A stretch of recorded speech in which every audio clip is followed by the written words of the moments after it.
Hello, Professor. Hello, class. I'm going to begin with a quote from the text. He says, "How do you get out of a quicksand? There are two ways. The first one never works. What's the first one? You wait for someone to save you. You rely on the kindness of strangers. What's the second way? You save yourself. You step on something living or dead. You step on it and get the fuck out." This is from pages 203 and 204. And so, the thought of quicksand in the novel sounded interesting to me, therefore I felt like discussing it. Professor Jove explains to Kugel how to get out of a quicksand. He gives the example of with 5 lawyers trying to run out on each other to save themselves. He explains to Kugel that this is only human and a great means to survive in a cruel world. Kugel later explains by giving an example with the chartered plane taken out before Christmas due to the storms for some of the employees. And his example is, as soon as word of the chartered plane got out, those senior executives similarly stranded in Los Angeles began to complain. "Why should I have to stay here?" one asked. Why does that nobody get to go home before me?" asked another. And so the higher-ups soon began using their rank and seniority to force their way onto the plane, until one by one all the mothers and fathers of lower rank were bumped off. And all that remained on the flight were senior executives and their personal assistants. You step on something, you get the fuck out. So in this example, Kugel understands that people are going to use their status to step on other people so that they can benefit the doubt. They want to benefit for themselves, for their families. Afterwards, Kugel had a hard time believing the quicksand theory Professor Doe was referring to, but he quickly realizes that it is only human beings doing this to other human beings.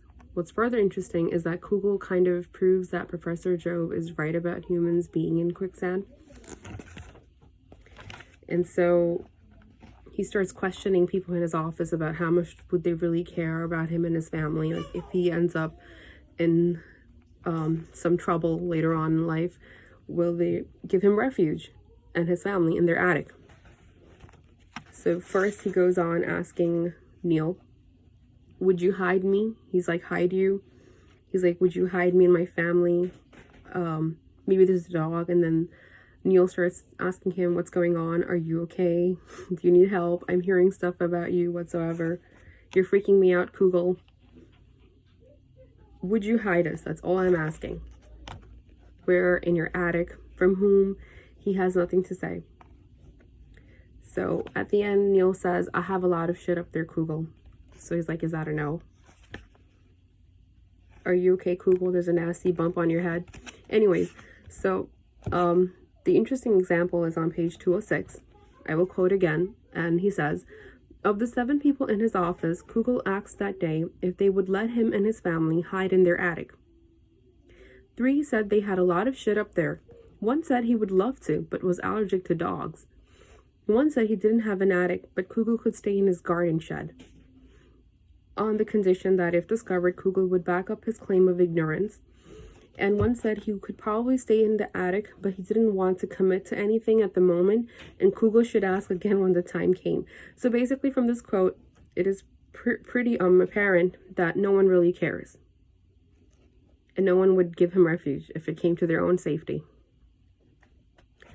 So, what I understood from reading this is that humans first look at themselves in any situation, and then they assume to help the other person or not. They look for their safety, their benefit, their health, etc., first. I cannot say this is entirely selfish, and understand that it is not wrong to think about your family and yourself first. But then I also think about people like Kugel who are willing to help others, even ready to put their family on stake in that sense. Anne Frank is not related to Kugel and only shares the same ethnic heritage, the Jewish heritage in that sense, and plays a great role in the historical background through her diary. Kugel could have tipped her off, but he was afraid and felt sympathetic towards the old lady. So Kugel is the first type of person Professor Doe was describing, trying to get out of the quicksand that helps others with their kindness, from what I understood. I feel that Kugel should have told about Anne Frank and not risk losing his family, because this was not a life and death situation. Plus, he was not financially well. He was struggling.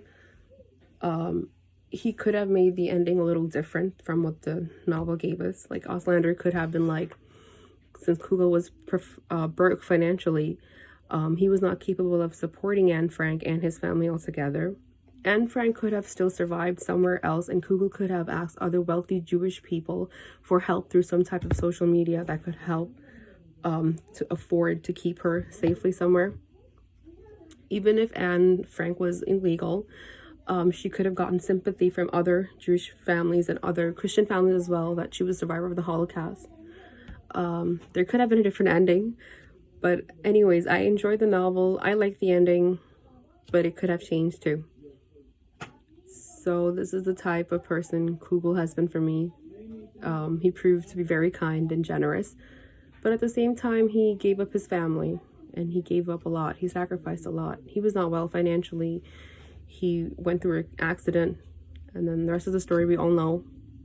So yeah, I feel like he should have given up Anne Frank, not in a bad way, not like giving the image that he threw her out because he's also Jewish, but because he was struggling, and that is pretty human to understand. Thank you.